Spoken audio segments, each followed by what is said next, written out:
Sean todos bienvenidos a este video donde vamos a comparar las prestaciones del refrigerante 22 con respecto al R290 que se configura como su reemplazo. Hay que tener en cuenta que este es un video que se hace para comparar. Ya sabemos que el R22 ya está en salida, pero sería interesante averiguar y quitar varias dudas sobre la eficiencia y la operación de ambos refrigerantes. Entonces vamos a empezar las diferentes comparaciones. Entonces, desde el punto de vista ecológico, vamos a analizar que el R22 tiene un PAO de 0.05, lo cual indica que es un refrigerante que degrada la capa de ozono. Por esa razón aquí le colocamos una X, en el sentido que eso no se desea, y por eso fue su motivo su salida.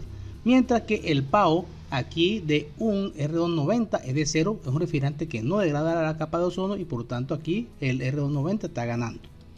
Desde el punto de vista del calentamiento, efecto sobre el calentamiento global, vemos que él tiene un PCP de 1810, bastante alto para el R22, mientras que el PCP del R290 es de 3. Entonces, desde el punto de vista ecológico, ya sabemos que el absoluto ganador indiscutible aquí es el R290. Vamos a hablar desde el punto de vista de la seguridad. Entonces, en este caso, tenemos aquí que una clasificación A1 para el R22, que significa no tóxico, no flamable. Mientras que en el caso del R290 tenemos una clasificación A3, que significa no tóxico pero flamable. Entonces, desde el punto de vista, vemos que aquí colocamos una precaución en el sentido que es un refrigerante, el cual tenemos nosotros que tener unos procedimientos con mucha precaución y seguridad debido a su flamabilidad. Entonces, ambos son no tóxicos, por tanto ambos tienen una excelente calificación. Pero desde el punto de vista de flamabilidad, el R290 es flamable y por tanto debemos tener cuidado al operar el mismo y hacer sus diferentes operaciones de carga, medición de presión, etcétera, lo cual aquí en este caso estaría ganando el R22. Vamos a ver desde el punto de vista de la compatibilidad de los aceites. Vamos que el R22 es compatible con aceite de minerales y alquil bencénicos, igual que el R290. Por tanto, aquí tendríamos un empate porque ambos refrigerantes se comportan bien con ambos tipos de lubricantes. Vamos a ver desde el punto de vista de la carga del equipo. En este caso, la carga la puedo hacer líquida o gaseosa, aquí en el R22. Y lo mismo puedo hacer en el R290, un tipo de carga líquida o gaseosa. Por tanto, aquí tenemos un empate porque ambos son bastante flexibles a la hora de hacer una carga en un equipo. Ahora vamos a ver desde el punto de vista de las presiones de operación. Para este caso hemos tenido unas temperaturas y una de evaporación y de condensación compatibles con la que tendría un equipo de aire acondicionado. Entonces, desde este punto de vista vemos que las presiones promedio aquí para el R22 sería presión de succión 78 psi-G, tomando en cuenta la temperatura de evaporación de 8 grados Celsius, y la presión de descarga de 236 psi-G, tomando en cuenta la temperatura de condensación de 45 grados Celsius. Si analizamos las presiones del 290, vemos que tenemos unas presiones de operación muy parecidas. Veanlo aquí sería 73 en succión y unos 208 psi en la descarga. Tendríamos una descarga en el 290 con un menor valor, por tanto tendríamos una relación de compresión un poco menor, pero tenemos presiones muy similares. Por esa razón ambos tendrían aquí una aprobación porque realmente tienen presiones muy similares de operación. Ahora vamos a analizar desde el punto de vista termodinámico. Aquí tenemos el diagrama de Molière para el 290. Vemos que tenemos a mí la misma escala para la entalpía, que va de 50 a 7 de 64. Y aquí para el R290 de 50 a 715.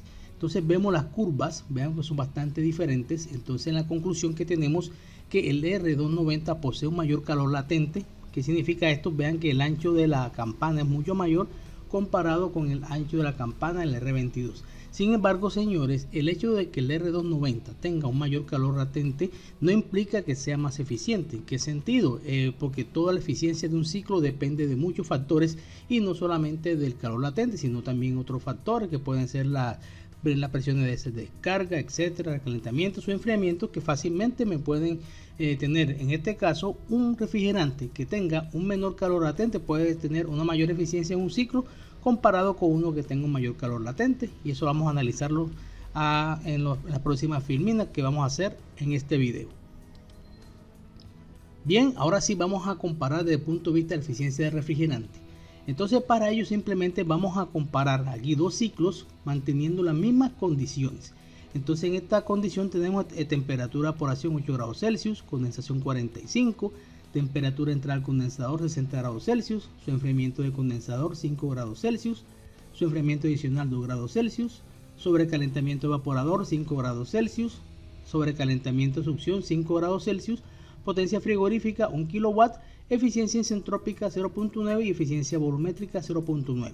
Entonces en este caso ya tenemos resultados para el R22. Aquí tenemos los resultados marcados aquí y podemos ver aquí el flujo máximo 21.85, potencia de compresión 0.175, COP 5.71, teniendo en cuenta que usamos para este ciclo el R22. Ahora más tarde vamos a hacer una comparación de ambos, pero por el momento tenemos aquí los datos que obtenemos aquí con base en un ciclo con R22.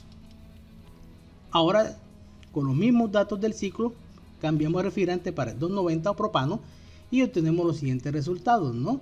Tenemos flujo máximo 12.36, potencia de compresión 0.176, COP de enfriamiento 5.6 y vemos aquí su diagrama de Molière. Muy bien, entonces vamos a comparar ambos resultados. Aquí tenemos los resultados para ambos refrigerantes del ciclo que acabamos de analizar y aquí tenemos los siguientes datos. Entonces desde el punto de vista del COP, simplemente vemos aquí que el COP del R22 del ciclo es mucho mayor comparado con el que tiene el R290. Entonces en conclusiones, señores, desde el punto de vista de la eficiencia del ciclo, hemos hecho no solamente comparado un ciclo con base en un aire acondicionado, sino también lo hemos hecho con base en cuartos fríos, y lo que siempre se obtiene en esos resultados en Molière es que el R290 se acerca mucho al rendimiento del R22. O sea, se acerca. Estamos hablando que aquí en este caso tenemos 5.7, 5.6. Podemos tener, por ejemplo, en otro caso 3.3 y este puede ser 3.2. En todas las situaciones vemos que el R290 se acerca, más no lo iguala.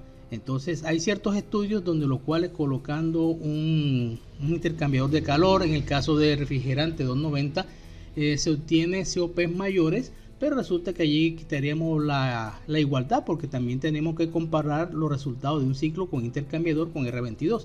Entonces son unos estudios bastante interesantes, pero desde el punto de vista de Molière, en todos los ejercicios que hemos hecho, siempre da el mismo resultado. El R22 gana desde el punto de vista del COP, pero esa ganancia es prácticamente un cabeza a cabeza, porque realmente el R90 se le acerca bastante. Ahora, desde el punto de vista del flujo másico, vamos a darnos cuenta que en este caso necesito menor cantidad de refrigerante para obtener los mismos resultados con el 290. Aquí en este caso pierde el R22 porque necesitaríamos un flujo másico mayor, como estamos observando acá. Desde el punto de vista de la relación de compresión, como habíamos dicho, el R90 tiene una relación de compresión un poco menor que la que tengo con un R22, pero realmente la diferencia no es muy grande. Realmente estamos hablando de 2.2 décimas. No es una diferencia marcada, pero de todas maneras la relación de compresión del 290 es mejor. En cuanto a la potencia de compresión, vamos a observar aquí que la potencia de compresión aquí del R22, como pueden observar aquí, es menor relativamente comparada con la del 290, pero la diferencia no es mucha. Realmente casi son prácticamente iguales, pero de todas maneras aquí necesito menos potencia de compresión con el R22. Y con respecto al desplazamiento de acá del compresor, vemos aquí que el desplazamiento del compresor del R22 es mucho menor que el desplazamiento que necesita un compresor con R290. Muy bien, entonces ya en nuestras conclusiones vamos a tener en cuenta que realmente ya el R22 es un refrigerante que va a salir, obviamente por el efecto de degradación de la capa de ozono y por su alto efecto en calentamiento global, y nos vamos a quedar con el R290. Entonces, desde ese punto de vista, desde el punto de vista de la eficiencia, hemos visto que el R290 se acerca bastante a la eficiencia del 22, más no lo iguala, ¿cierto? Se le acerca mucho. En otras hemos visto que hay unos artículos donde bajo ciertas situaciones con altos sobrecalentamientos, el R290 gana en rendimiento comparado con el 22, porque realmente la eficiencia del 22 es bastante estable. Pero en esa gráfica del R290 pues varía mucho dependiendo los sobrecalentamientos del ciclo, lo cual sería materia para otro video. Entonces Aquí para que ya quede definitivamente despejada la duda de cuál de los dos refrigerantes a la hora de la verdad tiene más rendimiento. Muchas gracias y nos vemos en otro video.